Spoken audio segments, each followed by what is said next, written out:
lagi coba alasan dia buat nikahin ayah? Dia itu lebih pantas jadi anak ayah, bukan istri ayah. Perempuan udik kayak kamu pasti punya niat tersembunyi. Kamu ngaku aja deh, kamu mau nguras hartanya Arya kan? Semenjak ayah nikah sama perempuan ini, hidup ayah tuh makin sial. Buktinya ayah di PHK. Terus sekarang apa? Jualan ginian doang. Baru juga numpang di sini, kamu udah berani atur-atur Dira. Kamu pikir siapa?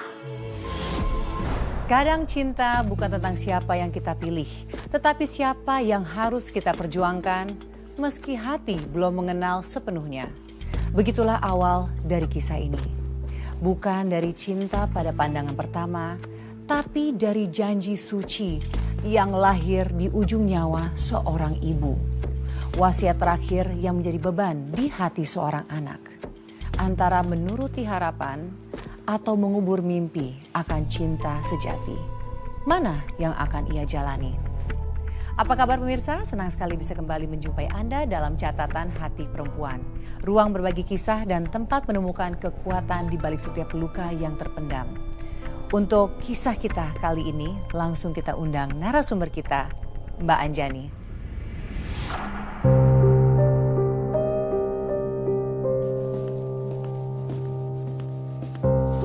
Narasumbernya mana, Mbak? Narasumbernya masih lemas, Kak. Di mana dia? Gak bisa ke studio? Sebentar ya, saya ngomong dulu ya. Gimana, Mas Dodi? Narasumbernya udah ready belum? Mbak Wulan, kondisi narasumber masih belum bisa diajak bicara. Seperti itu. Saya boleh bicara? Baik. Halo Mas Dodi, ini dengan Nadia. Posisi narasumber sekarang di mana? Narasumber masih di parkiran ini Mbak, di dalam mobil. Belum bisa diajak bicara ini Mbak. Oke, saya coba bicara dengan dia ya. Kami segera menghampiri supaya saya bisa coba bujuk dia. Baik Mbak Nadia, kami tunggu di parkiran samping. Ya, mari Mbak. Yuk langsung kita pergi.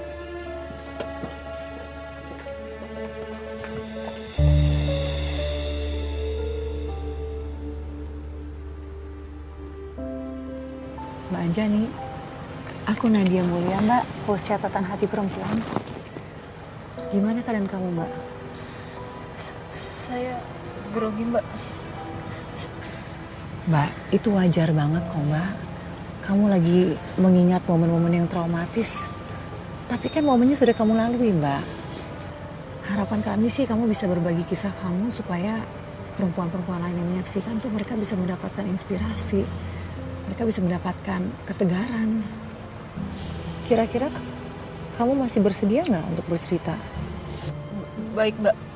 Saya akan siapkan mental saya buat bercerita. Alhamdulillah. Makasih ya, Mbak.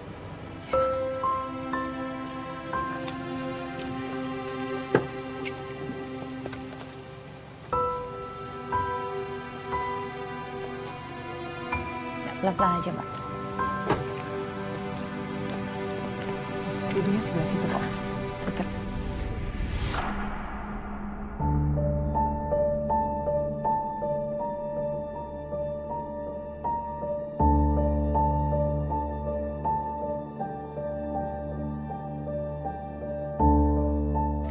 Mbak Anjani, kamu siap ya?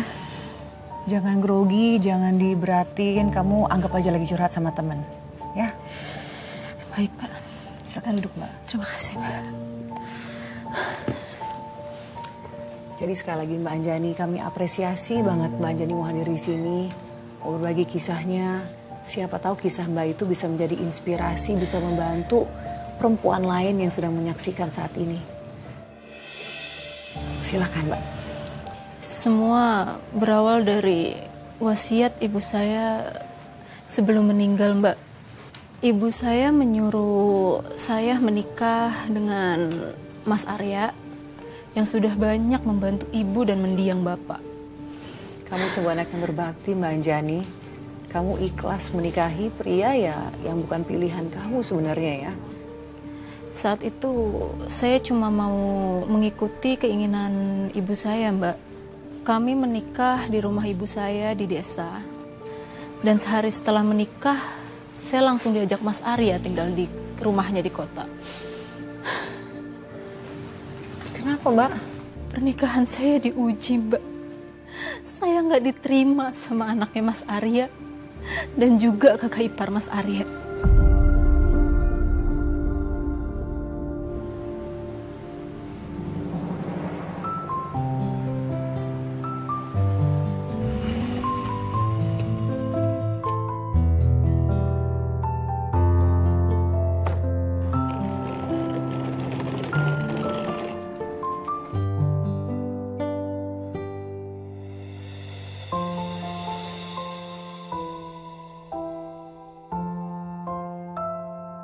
Assalamualaikum.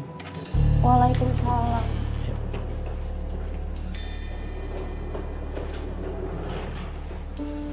Dira, perkenalkan, ini istri baru ayah. Hai Dira, ayah kamu sering ceritain kamu.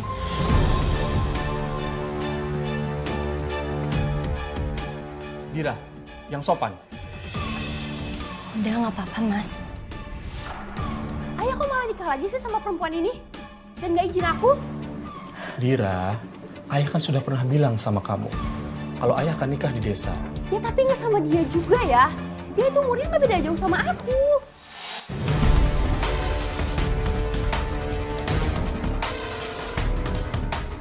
Oh, jangan-jangan kamu godain ayah aku ya? Biar ayah aku mau nikah sama kamu. Cukup. Ya kan? Dira, jaga omongan kamu. Emang bener kan ya? Terus apa lagi coba alasan dia buat nikahin ayah?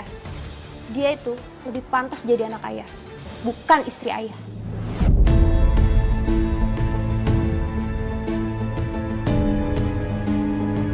Cukup. Pokoknya aku gak setuju ya sama pernikahan ini. Dan aku gak bakalan nganggep dia sebagai ibu tiri aku.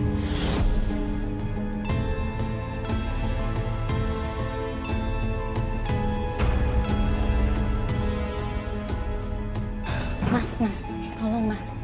Mungkin ini terlalu cepat buat Dira, mas. Saya akan ngomong sama dia baik-baik.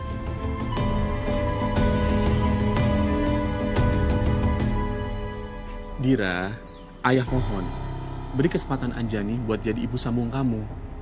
Anjani wanita baik-baik. Dia anak dari kenalan ayah. Terus apa kata orang ya, kalau ngelihat wanita yang seharusnya jadi kakak aku, malah jadi ibu tiri aku? Aku malu ya. Lagian ya, mana ada wanita yang seumuran dia mau nikah sama duda anak satu? Kalau dia nggak punya maksud lain ya? Kamu belum kenal Anjani. Anjani itu baik, sama seperti almarhumah ibu kamu. Jangan ayah samain dia sama almarhum ibu. Dira, kasih saya kesempatan ya. Sebisa mungkin saya akan menjadi ibu yang baik buat kamu. Mungkin saya nggak akan bisa gantiin posisi ibu kamu. Tapi kita bisa jadi teman, Dira. Kenapa lagi sih tuh si Dira sama Mas Arya? Dira, ada apa ini?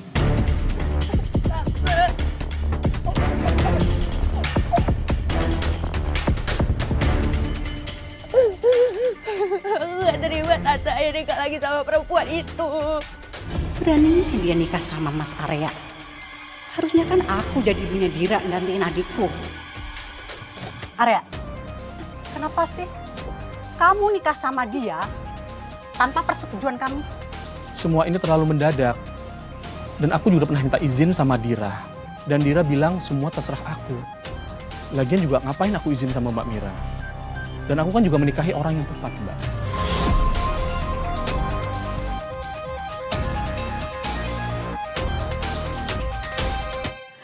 Saya nggak mau kehadiran saya merusak hubungan Mas Arya dengan anak semata wayangnya, Mbak.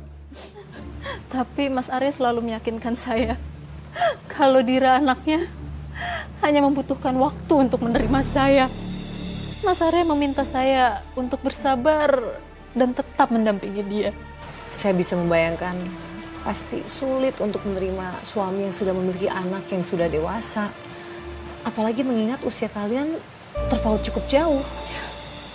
Masalahnya kakak iparnya Mas Arya. Kenapa kakak iparnya, Mbak? Kakak kakak iparnya Mas Arya berusaha untuk menyingkirkan saya.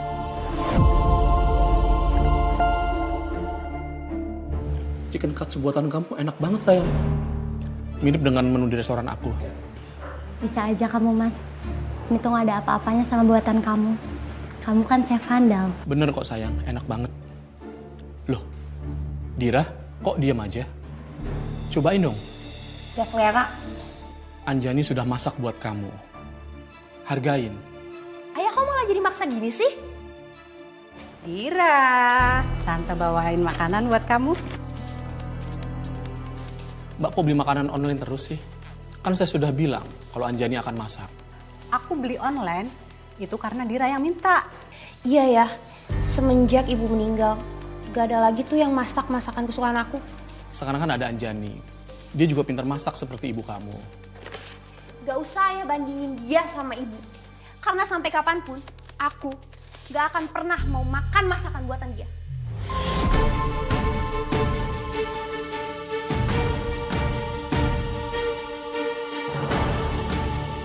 Dira, Nah, apa-apa, Mas. Nanti aku coba bikin makanan kesukaan Dira. Mbak, aku mau bicara. Ada apa? Mulai sekarang, soal kebutuhan rumah ini semua diatur oleh Anjani. Kalau Dira butuh apa-apa, biar Anjani yang berikan. Kamu nggak bisa gitu dong. Selama ini kan keuangan yang ngatur saya.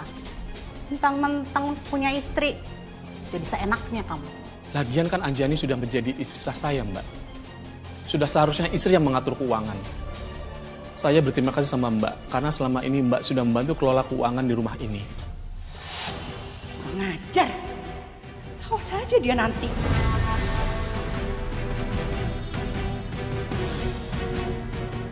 Tante, aku gak mau tinggal di rumah itu lagi. Ya udah yang tenang, tenang. Ayo duduk dulu, duduk. Gimana sayang? Pokoknya, kalau perempuan licik itu masih ada di rumah, aku gak sudi buat pulang. Kamu boleh tinggal di sini kok sama tante. Pintu rumah ini akan selalu buka lebar buat kamu. Lagian, perempuan itu nggak pantas nikah sama ayah kamu. Ayah kamu itu udah dicuci otaknya. Bisa-bisanya dia nikahin perempuan yang pantas jadi anaknya. Iya Tante, aku juga gak tahu harus gimana. Sekarang kita harus lakuin sesuatu sebelum perempuan itu keluar taringnya. Ibu tiri itu nggak mungkin sayang sama kamu. Kamu itu kan bukan anak kandungnya. Terus, aku harus gimana Tante? Kamu harus bujuk ayah kamu untuk ceraiin perempuan itu.